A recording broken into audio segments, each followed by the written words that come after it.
नमस्कार। आज का हमारा टॉपिक है टेलीविज़न न्यूज़ बुलेटिन बनाने की प्रक्रिया। Preparation of a TV news bulletin.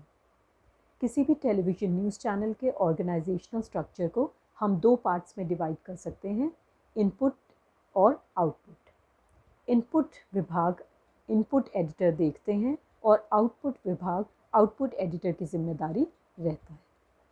Input editor, जैसे नाम से ही सजेस्ट हो रहा है, उनकी और उनके अंडर काम करने वाली टीम्स की रिस्पॉन्सिबिलिटी है खबरों को जुटाने की। वहीं आउटपुट एडिटर और उनके अंडर जो टीम्स काम करती हैं, उनकी रिस्पॉन्सिबिलिटी है कि उन खबरों में से कुछ इम्पॉर्टेंट खबरें चयनित करके, सेलेक्ट करके, एडिटिंग करवा कर पूरी पैकेजिंग के साथ फिर प्रेजेंटेशन उसकी करें।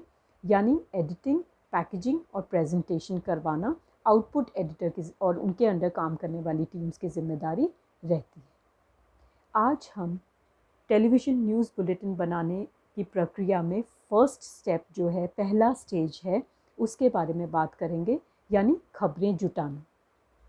तो कलेक्शन ऑफ न्यूज़ के बारे में आज बात करेंगे, उसकी पूरी प्रक्रिया के बारे में।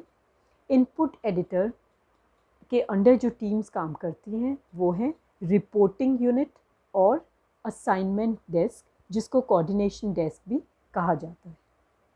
सभी प्रमुख शहरों में किसी न्यूज़ चैनल का अपना पूरा रिपोर्टर्स का जो नेटवर्क है वो एक जाल की तरह फैला हुआ है आज की डेट में, या स्ट्रिंगर्स अपॉइंट किए गए हैं। स्ट्रिंगर्स जो कंपनी के पेरोल में नहीं होते, तो स्ट्रिंगर्स और अपने रिपोर्टर्स की सहायता से, अपने कॉरेस्पॉन्डेंट्स की सहायता से खबरें मंगाई जाती हैं और जुटाई जाती हैं।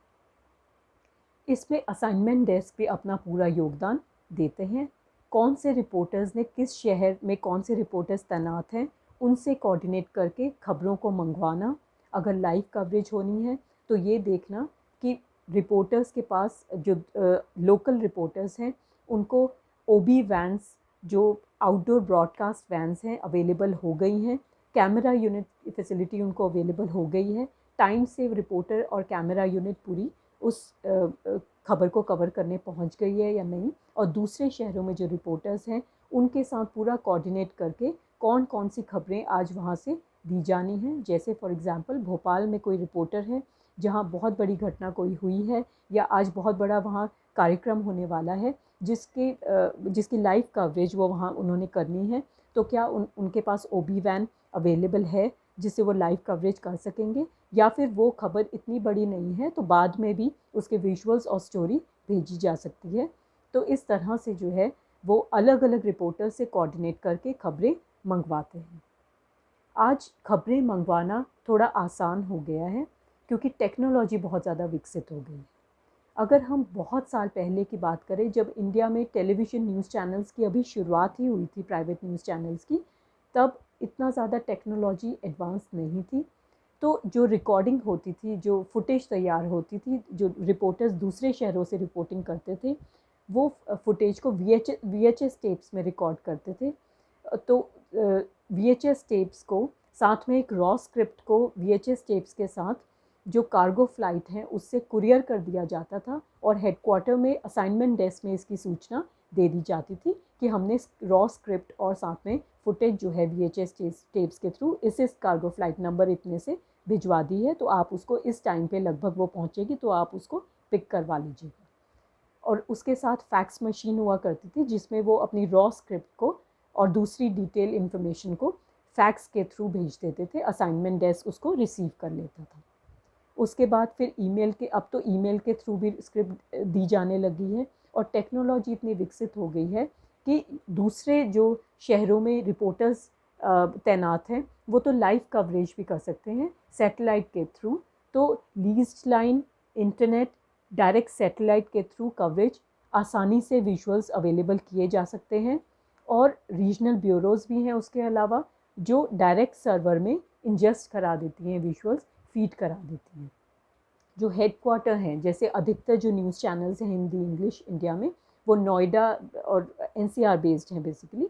तो वहाँ पे जो है अपने सर्वर में जो फीड मिलती है उनको, तो डायरेक्ट भले ही भोपाल से, भले ही उनको कानपुर से, भले ही मुंबई से, तो जो भी अलग अलग रिपोर्टर्स ने विजुअल्स फीड किए हैं सर्वर में, वो उस एक स्लग के साथ, स्लग क्या होता है, एक दो शब्दों का एक इंट्रोडक्शन जैसा होता है। जैसे शिमला से अगर किसी रिपोर्टर ने विजुअल्स फीड किए हैं, विजुअल्स भेजे हैं, तो शिमला स्नोफॉल ऐसे लिख दिया जाता है कि यह खबर किस बारे में है।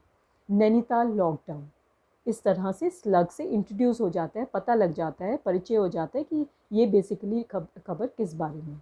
तो वो स्लग की हेल्प से उस खबर को सर्वर में ढूंढ सकते हैं न्यूज़ डेस्क, और उन खबरों को के विजुअल्स ले लेते हैं, रॉ स्क्रिप्ट से देख के, विजुअल्स देख के, एक न्यूज़ स्क्रिप्ट जो हमने पिछले लेक्चर में की थी कि किस प्रकार तैयार की जाती है, तो वो आसानी से बुलेटिन के लिए उन खबरों को तैयार किया जा सकता है।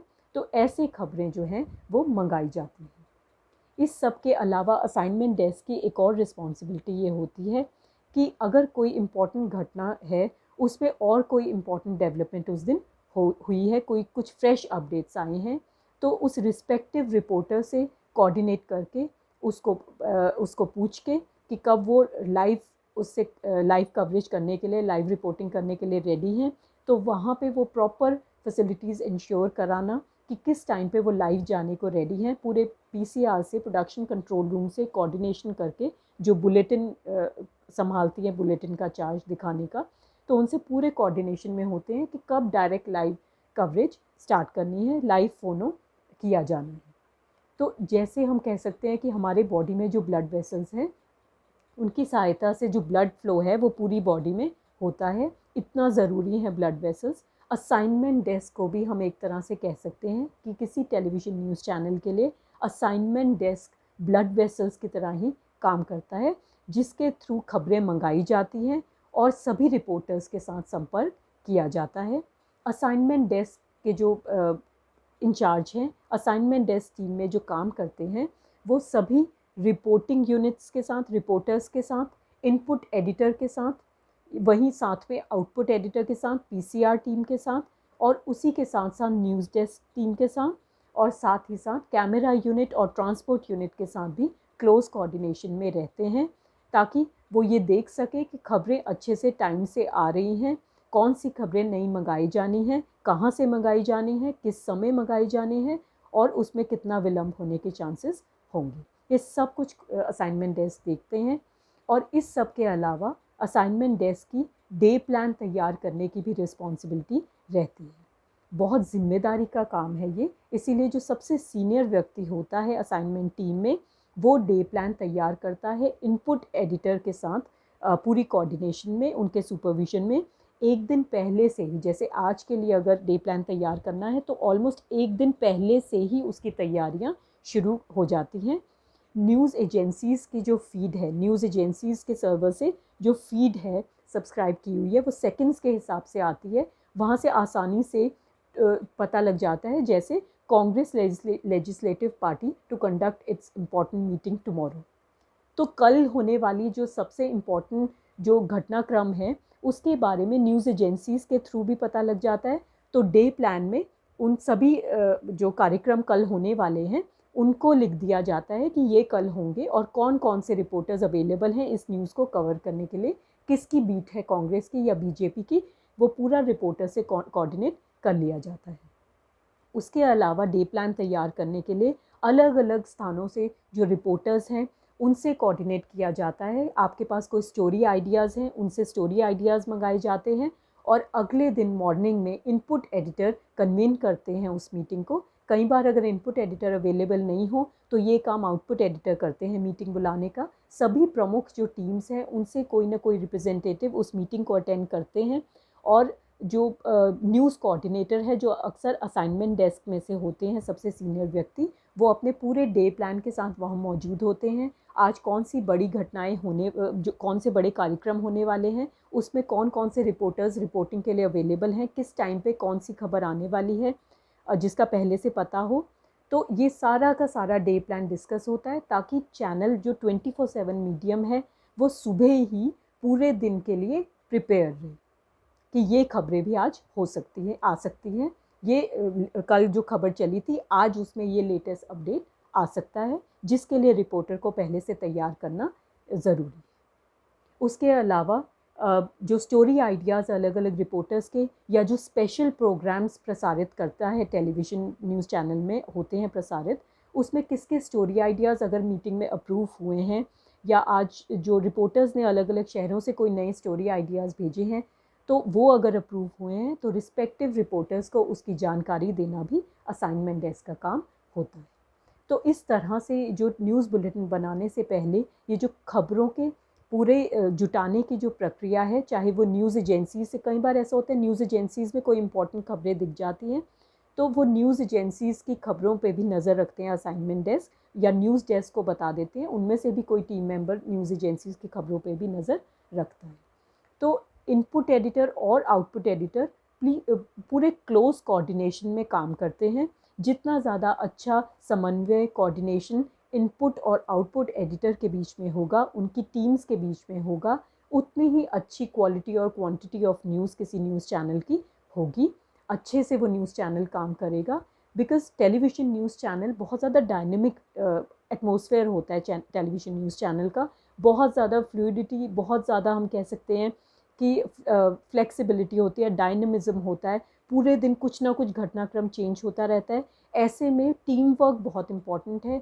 जस्ट बिकॉज़ एक रिपोर्टर अवेलेबल नहीं है, हो सकता है वो किसी दूसरे कवरेज करने में बिज़ी हो, तो तुरंत उसके स्थान पर किसी और रिपोर्टर को वो जिम्मेदारी देना भी इनपुट एडिटर असाइनमेंट डेस्क के थ्रू करवाते हैं। तो इस तरह से सबके क्लोज कोऑर्डिनेशन में ये पहली स्टेज, ये पूरी प्रक्रिया की पहली स्टेज जो है खबरें जुटाने की पूरी होती है। तो इस तरीके से जो है टेलीविज़न न्यूज़ बुलेटिन के लिए खबरें जुटाई जाती हैं, जिसमें इनपुट एडिटर इस चीज़ को देखते हैं, रिपोर्टर्स के काम को रिपोर्टर्स उनको रिपोर्ट करते हैं और असाइनमेंट डेस्क में कौन किसकी कब ड्यूटी लगानी है, किस शिफ्ट में असाइनमेंट डेस्क में, ये जिम्मेदारी भी इनपुट एडिटर की होती है। तो ये दोनों टीम्स इनपुट एडिटर के अंडर अपना काम करती हैं। आज के लिए इतना ही। आने वाले लेक्चर्स में हम टेलीविज़न न्यूज़ बुलेटिन बनाने की बाकी की प्रक्रिया को भी अच्छे से जानेंगे। Thank you.